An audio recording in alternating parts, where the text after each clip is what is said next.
खबरां दा लेखा जोखा मई 13-2025 आप सब तक पहुंचा रहे ने लिकर 62 घर दे विच कोई समागमां विआह शादी और वड्डी पार्टी और उस दे लई वडेरी मात्रा दे विच ते वडेरी वनगी दे विच हर प्रकार दी शराब बीयर ते वाइन खरीदण दे लई 6285 किंग जॉर्ज बुलेवार्ड सरी विखे पधारो लिकर 62 ते Vancouver's Gregor Robertson, new federal minister of housing. Prime Minister Mark Carney named his new cabinet today, and in that, a local BC face takes over a major portfolio. Former Vancouver Mayor turned Vancouver Fraserview South Burnaby MP Gregor Robertson has been named the Federal Minister of Housing. Robertson has also been named the minister responsible for Pacific Economic Development Canada. Tuesday's cabinet reveal also included moving several key players, including involved in Canada-US relations, into new positions. Carney's cabinet, made up of 28 full ministers and 10 secretaries of state, retains major figures from former Prime Minister Justin Trudeau's cabinet, including Dominic LeBlanc, Melanie Joly, Chrystia Freeland, and Francis Philippe Champagne. University of British Columbia political science lecturer Stewart Press describes the new cabinet as very much a Mark Carney cabinet. He's putting people in place that he has personal connections to. I think he was able to even recruit back a couple of MPs who were planning to step aside and not run again, like Anita Anand and Sun Fraser, and find them places in cabinet, Press said. And likewise, rewarding Wayne Long, he was one of the early actors to call for Justin Trudeau to step aside. So there was a space there for folks who have been supportive of a change and who are specifically there because of Mark Carney, he explained. Long has been appointed as a Secretary of State, effectively a junior minister with a lower salary, smaller office budgets, fewer staff, and fewer statutory authorities. While there are new faces from BC alongside Robertson, including Minister of Veteran Affairs Jill McKnight and Secretary of State Randeep Sarai, Press explains that the majority of the postings have been filled by MPs from Ontario and Quebec. It is a central Canadian cabinet in many ways, he said. I think it is a signal that this government will have to work hard to keep in mind the things that are affecting voters west of Kelowna and that it is going to not be able to take for granted. The continued support of folks in BC that have been voting Liberal, he said, and of course Alberta and Saskatchewan and parts of Manitoba. The Liberal government is going to have its hand full finding ways to work with the rest of the prairie provinces, Press explained. As for Robertson taking over the housing portfolio, Press says that Vancouver and BC are the ground zero for the housing crisis in Canada. His presence there, I think, can provide some reassurance to British Columbians that the things that matter most to the province are going to be front and center for the government, and indeed the fact that Mr. Robertson was Mayor of Vancouver, in many ways the municipal government is the front line dealing with housing, he explained. It means that there is going to be a connectivity there where the person making the decisions at the federal level regarding funding for housing and so on will have a first-hand knowledge of the real sticking points in terms of actually getting housing built in these urban areas, Press added. As the country continues to navigate a trade war with the US, Press explains that consistency is important when it comes to foreign affairs, but even more so when you're dealing with someone who is so inconsistent like President Donald Trump. So having that continuity there, we have some shifting of roles, but the main players remain the same. So we are going to see significant presence from Dominic LeBlanc and Melanie Joly, and Chrystia Freeland will also continue to be involved in dealing with internal issues in Canada as well, which is a key part of our positioning, Press shared. So that core leadership, proven in many ways, is still there, but it is at the same time a new government under Mark Carney. Parliament is slated to return on May 26, and Carney has announced that King Charles will deliver the speech from the throne the next day. ਅੱਜ ਪ੍ਰਧਾਨ ਮੰਤਰੀ mark Carney ਨੇ ਆਪਣੀ ਜਿਹੜੀ ਨਵੀਂ cabinet ਹੈ ਉਸ ਦਾ ਉਹਨੂੰ ਜਨਤਾ ਦੇ ਸਾਹਮਣੇ ਪੇਸ਼ ਕਰ ਦਿੱਤਾ, ਜਿਸ ਦੇ ਵਿੱਚ ਕਿ 28 ਮਿਨਿਸਟਰ ਨੇ ਔਰ 10 ਜਿਹੜੇ ਨੇ ਉਸ ਦੇ ਵਿੱਚ ਸਹਿਕਾਰੀ ਮਿਨਿਸਟਰ ਨੇ, ਔਰ ਜਿਸ ਦੇ ਵਿੱਚ ਕਿ ਵੈਨਕੂਵਰ ਦੇ ਨਾਮਵਰ ਸਾਬਕਾ ਮੇਅਰ ਰॉबर्टसन ਜਿਹੜੇ ਹਨ ਉਹਨਾਂ ਨੂੰ ਹਾਊਸਿੰਗ ਦੀ ਮਿਨਿਸਟਰੀ ਦਿੱਤੀ ਗਈ ਹੈ।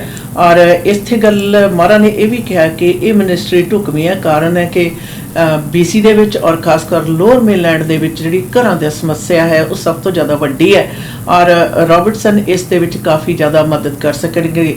ਔਰ ਨਵੀਂ ਕੈਬਨਿਟ ਦੇ ਵਿੱਚ ਭਾਵੇਂ ਕਿ ਨਵੇਂ ਪ੍ਰਧਾਨ ਮੰਤਰੀ ਮਾਰਕ ਕਾਰਨੀ ਨੇ ਇਸ ਦੇ ਵਿੱਚ ਨਵੇਂ ਚਿਹਰਿਆਂ ਨੂੰ ਵੀ ਪਹਿਲ ਦਿੱਤੀ ਹੈ, ਪਰ ਇਸ ਦੇ ਨਾਲ ਨਾਲ ਉਹਨਾਂ ਨੇ ਪੁਰਾਣੀ ਕੈਬਨਿਟ ਦੇ ਵਿੱਚੋਂ ਵੀ ਜਿਹੜੇ ਕੀ ਪਲੇਅਰਸ ਨੇ ਉਹਨਾਂ ਨੂੰ ਵੀ ਵਿੱਚ ਰੱਖਿਆ ਹੈ।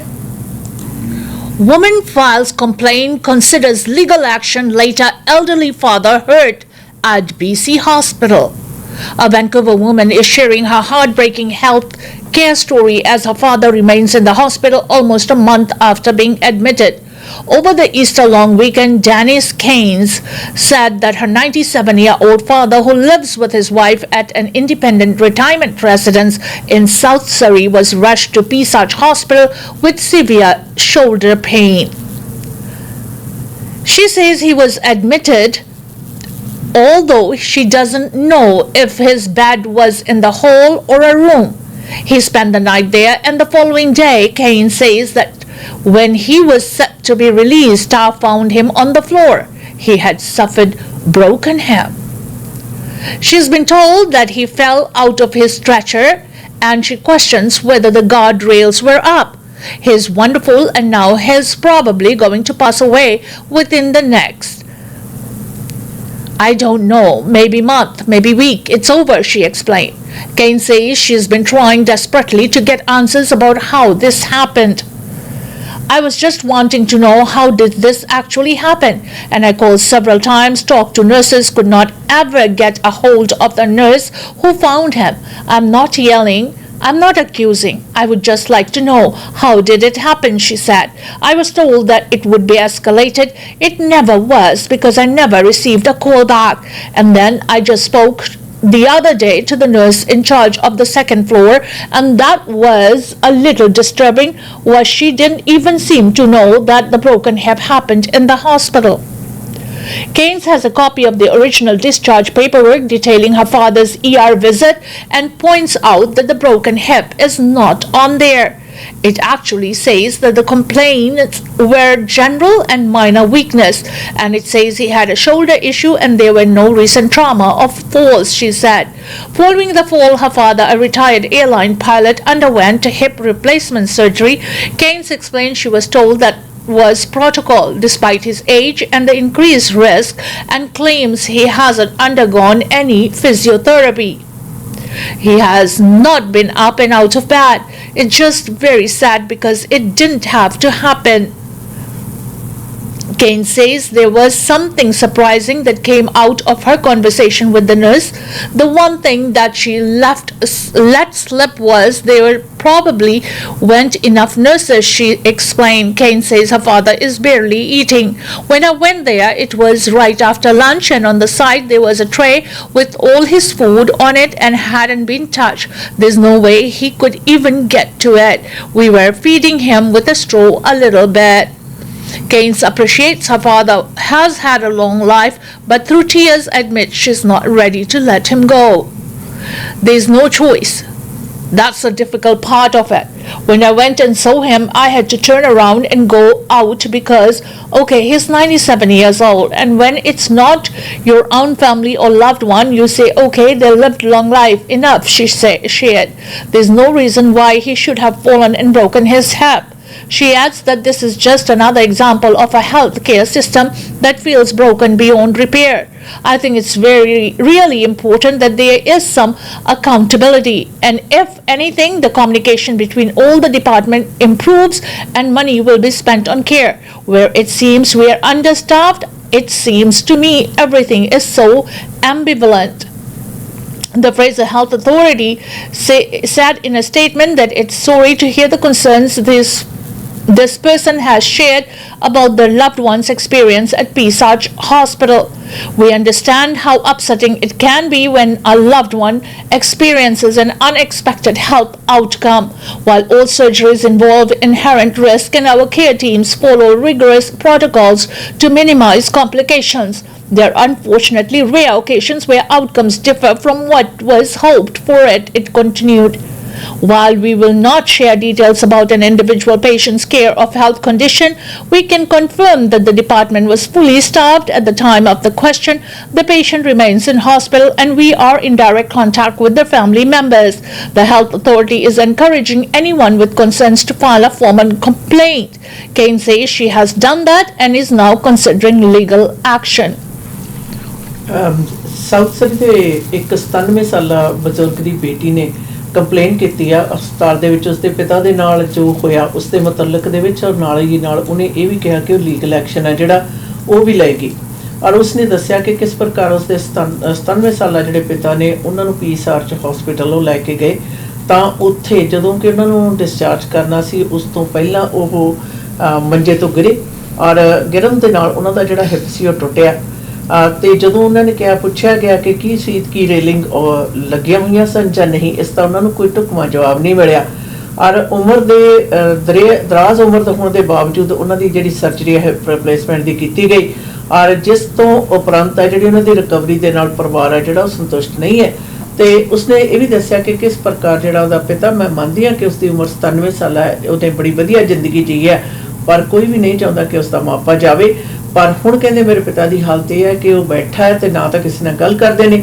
ਔਰ ਖਾਣਾ ਵੀ ਉਹਨਾਂ ਦੇ ਪਾਸ ਜਿਹੜਾ ਪਲੇਟ ਤੇ ਪਿਆ ਹੁੰਦਾ ਪਰ ਉਹ ਨਹੀਂ ਖਾਂਦੇ ਔਰ ਉਸਨੇ ਇਹ ਵੀ ਗੱਲ ਕਹੀ ਕਿ ਇਹ ਦਰਸਾਉਂਦਾ ਹੈ ਕਿ ਕਿਸ ਪ੍ਰਕਾਰ ਸਾਡਾ ਜਿਹੜਾ ਹੈਲਥ ਕੇਅਰ ਸਿਸਟਮ ਹੈ ਉਸ ਦੇ ਵਿੱਚ ਕਿੰਨੀਆਂ ਵੱਡੀਆਂ ਜਿਹੜੀਆਂ ਉਣਤਾਈਆਂ ਆਈਆਂ ਹੋਈਆਂ ਨੇ ਫੇਲ ਹੋ ਗਿਆ ਹੈ ਔਰ ਇਸ ਦੇ ਮੁਤਲਕ ਜਿਹੜਾ ਫਰੇਜ਼ਰ ਹੈਲਥ ਅਥਾਰਟੀਜ਼ ਨੇ ਉਹਨਾਂ ਨੇ ਵੀ ਆਪਣਾ ਪੱਖ ਦੱਸਦੇ ਹੋਏ ਕਿਹਾ ਕਿ ਪ੍ਰੋਟੋਕਾਲ ਦੇ ਮੁਤਾਬਕ ਜਿਹੜੀਆਂ ਹਰ ਪ੍ਰਕਾਰ ਦੀਆਂ ਸੇਵਾਵਾਂ ਦਿੱਤੀਆਂ ਗਈਆਂ ਔਰ ਨਾਲ ਦੀ ਨਾਲ ਉਹਨਾਂ ਨੇ ਇਹ ਵੀ ਦੱਸਿਆ ਕਿ ਉਸ ਮੌਕੇ ਦੇ ਉੱਤੇ ਜਿਹੜਾ ਸਟਾਫ ਸੀ ਪੂਰਾ ਮੌਜੂਦ ਸੀ ਔਰ ਇਸ ਦੇ ਬਾਰੇ ਉਹਨਾਂ ਨੇ ਇਹ ਵੀ ਕਿਹਾ ਕਿ ਅਸੀਂ ਇਨਕਰੇਜ ਕਰਦੇ ਹਾਂ ਕਿ ਕਿਸੇ ਵੀ ਵਿਅਕਤੀ ਨੂੰ ਕਿਸੇ ਵੀ ਪ੍ਰਕਾਰ ਦੀ ਅਗਰ ਸ਼ਿਕਾਇਤ ਹੈ ਤਾਂ ਉਹ ਆਪਣੀ ਸ਼ਿਕਾਇਤ ਜ਼ਰੂਰ ਦਰਜ ਕਰਾਵੇ।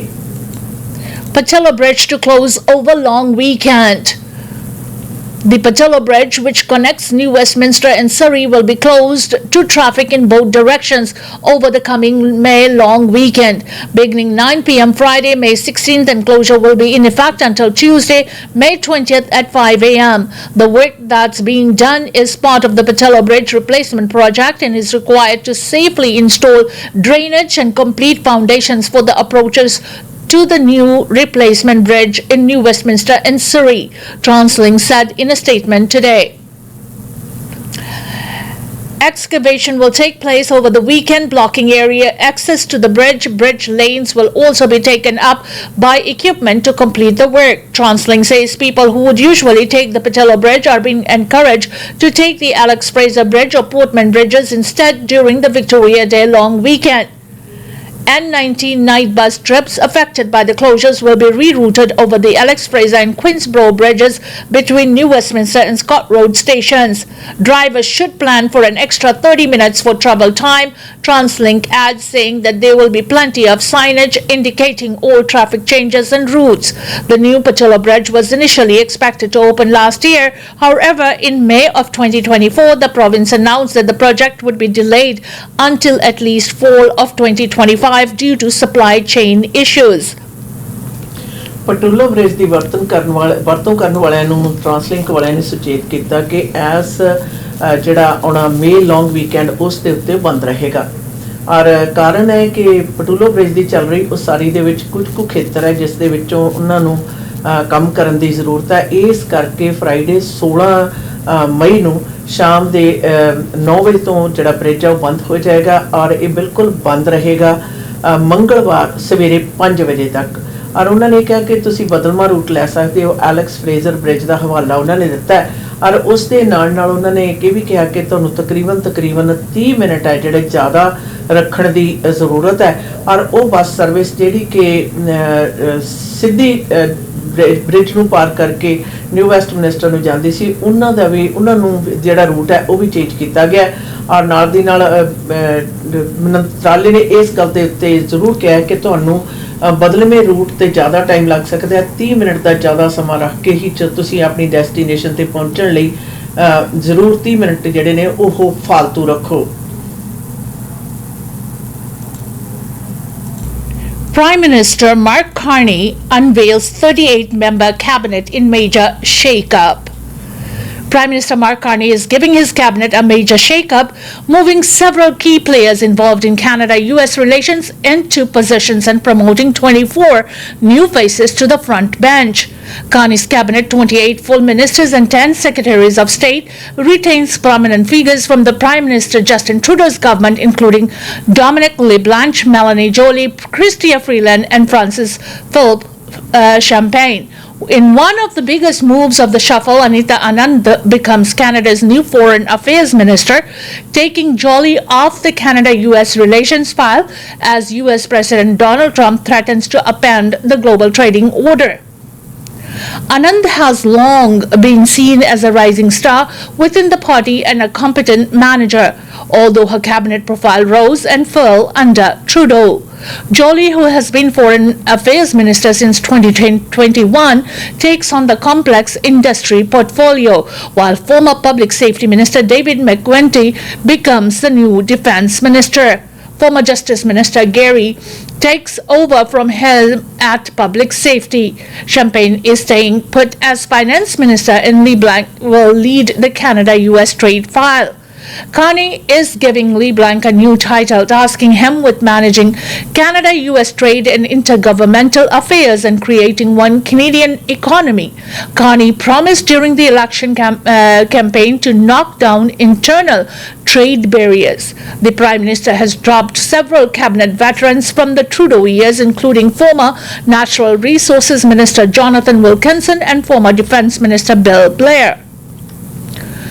The ministers, Shafkat Ali, President of the Treasury Board, Rebecca Alty, Minister of Crown Indigenous Relations, Anita Anand, the Minister of Foreign Affairs, Gary Anders Sangri, Minister of Public Safety, Francis Philippe Champagne, Minister of Finance and National Revenue, Rebecca Chartrand, Minister of Northern and Arctic Affairs and Minister responsible for the Canadian Northern Economic Development Agency, Julie Debruson, Minister of Environment and Climate Change, Sean Fraser, Minister of Justice and Attorney General of Canada and Minister responsible for the Atlantic Canada Opportunities Agency, Chrystia Freeland, Minister of Transport and Internal Trade, Stephen Guilbeault, Minister of Canadian Identity and Culture and Minister responsible for official languages, Mandy Gull-Masty, Minister of Indigenous Services, Patty H2, Minister of Jobs and Families and Minister responsible for the Federal Economic Development Agency for Northern Ontario,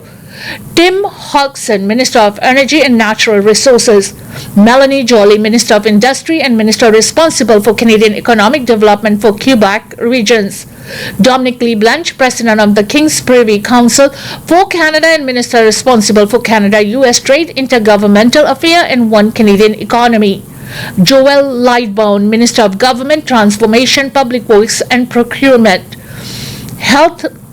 Heath MacDonald, Minister of Agriculture and Agri-Food, Stephen McKinnon, Leader of the Government in the House of Commons, David J. McGuinty, Minister of National Defence, Jill McKnight, Minister of Veteran Affairs and Associate Minister of National Defence, Lena Matlig-Diab, Minister of Immigration, Refugees and Citizenship, Marjorie Michael, Minister of Health, Eleanor Olszewski, Minister of Emergency Management and Community Resilience and Minister responsible for Prairies Economic Development Canada, Gregor Robertson, Minister of Housing and Infrastructure and Minister responsible for Pacific Economic Development Canada, Maninder Sidhu, Minister of International Trade, Evan Solomon, Minister of Artificial Intelligence and Digital Innovation and Minister responsible for the Federal Economic Development Agency of Southern Ontario, Joanne Thompson, Minister of Fisheries, Rishi Valdez, Minister of Women and Gender Equality and Secretary of State, Small Business and Tourism. Then we have the Secretaries of State. Buckley Bilanga, Secretary of State Rural Development; Stephen Furr, Secretary of State Defense Procurement; Anna Gainey, Secretary of State Children and Youth; Wayne Long, Secretary of State Canada Revenue Agency and Financial Institutions; Stephanie McLean, Secretary of State Seniors; Natalie Provost, Secretary of State Nature; Ruby Sahoda, Secretary of State Combating Crime; Randeep Sarai, Secretary of State International Development; Adam Van Coverden, Secretary of State Sport; John Zaruselli, Secretary of State Labor. Secretaries of State are effectively junior ministers with lower salary, smaller office budgets, fewer staffs, and fewer statutory authorities. The current pay scale shows full cabinet ministers make an additional $99,900 on top of their MP salary of $209,800. Secretaries of State are set to earn $74,700 on top of their MP salary. An official with Prime Minister's office said Secretaries of State will be invited to cabinet and cabinet committee meetings, but only those related to their portfolio. This is Kani's second cabinet, although it's his first not under a caretaker government. He initially whittled his team down to 23 from 39 in the final cabinet under Trudeau. Kani has committed to gender parity in his cabinet, a standard established by Trudeau when he took office in 2015. Parliament is slated to return May 26th, and Kani has announced that King Charles will deliver the speech from the throne the next day. ਪ੍ਰਧਾਨ ਮੰਤਰੀ mark Carney ਨੇ ਆਪਣੀ ਜਿਹੜੀ cabinet ਹੈ ਜੀ ਉਸ ਨੂੰ public ਦੇ ਸਾਹਮਣੇ ਪੇਸ਼ ਕਰ ਦਿੱਤਾ, ਜਿਸ ਦੇ ਵਿੱਚ ਕਿ 38 ਜਿਹੜੀਆਂ ਚੋਣ ਕੀਤੀ ਹੈ 38 ਲੋਕਾਂ ਦੀ, ਜਿਹਦੇ ਵਿੱਚ ਮਿਨਿਸਟਰ ਤੇ ਜੂਨੀਅਰ ਮਿਨਿਸਟਰ ਨੇ, ਔਰ ਜਿਨ੍ਹਾਂ ਦੇ ਵਿੱਚੋਂ 28 ਫੁੱਲ ਮਿਨਿਸਟਰੀ ਦੇ ਤੇ ਕੰਮ ਕਰਨਗੇ ਔਰ 10 ਜਿਹੜੇ ਨੇ ਉਹ ਜੂਨੀਅਰ ਮਿਨਿਸਟਰ ਨੇ ਔਰ ਸਹਿਯੋਗੀ ਬਤੌਰ ਕੰਮ ਕਰਨਗੇ। ਔਰ ਮਾਰਕ ਕਾਰਨੀ ਨੇ ਜਿੱਥੇ ਕਿ ਪੁਰਾਣੇ ਮਿਨਿਸਟਰਸ ਦੇ ਵਿੱਚੋਂ 4-5 ਲੋਕਾਂ ਨੂੰ ਰੱਖਿਆ ਤੇ ਉਸ ਦੇ ਨਾਲ ਉਸਨੇ ਨਵੇਂ ਜਿਹੜੇ ਚੁਣੇ ਹੋਏ MP ਨੇ ਉਹਨਾਂ ਨੂੰ ਆਪਣੀ ਜਿਹੜੀ ਮਿਨਿਸਟਰੀ ਦੀਆਂ ਜਿਹੜੀਆਂ ਜ਼ਿੰਮੇਵਾਰੀਆਂ ਨੇ ਦਿੱਤੀਆਂ ਨੇ, ਜਿਸ ਦੇ ਵਿੱਚੋਂ ਜ਼ਿਆਦਾਤਰ ਪੁਰਾਣੇ ਜਿਹੜੇ ਮਿਨਿਸਟਰ ਨੇ ਉਹਨਾਂ ਦੇ ਵਿੱਚੋਂ ਕੁਝ ਮੰਤਰੀ ਜਿਹੜੇ ਨੇ ਉਹਨਾਂ ਦੇ ਮੰਤਰਾਲੇ ਵੀ ਤਬਦੀਲ ਕੀਤੇ ਹੈ ਔਰ ਬਾਕੀ ਨਵੇਂ ਜਿਹੜੇ ਲੋਕ ਨੇ ਉਹਨਾਂ ਨੂੰ ਨਵੇਂ ਮੰਤਰਾਲੇ ਵੀ ਦਿੱਤੇ ਗਏ ਨੇ ਔਰ ਸਹਿਯੋਗੀ ਮਿਨਿਸਟਰ ਦੇ ਜਿਹੜੇ ਅਹੁਦੇ ਨੇ ਉਹ ਵੀ ਦਿੱਤੇ ਗਏ ਨੇ। ਔਰ ਜਿਸ ਦੇ ਵਿੱਚੋਂ ਕਿ ਜੇ ਆਪ ਸਭ ਨੂੰ ਪਤਾ ਹੀ ਹੈ ਕਿ VC ਦੇ ਵਿੱਚੋਂ ਜਿਹੜੇ 5 ਜਿਹੜੇ ਲੋਕਾਂ ਨੂੰ ਚੁਣਿਆ ਗਿਆ ਔਰ ਇਸ ਦੇ ਨਾਲ ਡਿਟੇਲ ਦੇ ਵਿੱਚ ਜਿਹੜੇ ਜੂਨੀਅਰ ਮਿਨਿਸਟਰ ਨੇ ਉਹ ਹਮੇਸ਼ਾ ਹਰ ਇੱਕ ਦੀ ਜਿਹੜੀ ਕੈਬਨਿਟ ਦੀ ਮੀਟਿੰਗ ਆ ਉਹਦੇ ਵਿੱਚ ਹਿੱਸਾ ਨਹੀਂ ਲੈਂਦੇ, ਪਰ ਜਿਹੜੇ ਉਹਨਾਂ ਦੇ ਪੋਰਟਫੋਲੀਓ ਦੇ ਨਾਲ ਸੰਬੰਧਿਤ ਜਦੋਂ ਉਹਨਾਂ ਨੇ ਜਾਣਕਾਰੀ ਸਾਂਝੀ ਕਰਨੀ ਉਸ ਤਰ੍ਹਾਂ ਦੀਆਂ ਡਿਸਕਸ਼ਨ ਦੇ ਵਿੱਚ ਜਿਹੜੇ ਜੂਨੀਅਰ ਮਿਨਿਸਟਰ ਨੇ ਉਹ ਸਾਥ ਦਿੰਦੇ ਨੇ। ਯਾਦ ਰਹੇ 26 ਤਰੀਕ ਬੜਾ ਅਹਿਮ ਦਿਨ ਹੈ ਔਰ ਉਸ ਤੋਂ ਅਗਲੇ ਹੀ ਦਿਨ ਕਿੰਗ ਚਾਰਲਸ ਨੇ ਜਿਹੜੇ ਉਹ ਵੀ मुखातिब होंगे। इसी के साथ हमें दीजिएगा इजाजत। खबरों दा लेखा जोखा के इस सेगमेंट से जिसे आप तक पहुंचा रहे थे लेकर 62। जी हाँ, घर पे कोई गेट टुगेदर है, गैदरिंग्स हो रहे हैं, किसी तरह के सेलिब्रेशन है, बर्थडे पार्टीज है, एनिवर्सरीज है, शादी ब्याह है या वैसे ही हल्ला गुल्ला करना हो, दोस्त इकट्ठे हो रहे हैं तो लिकर की जरूरत है। बेस्ट लिकर डिस्काउंटेड प्राइसेस सिर्फ और सिर्फ liquor 62, 6285 king George boulevard, liquor 62।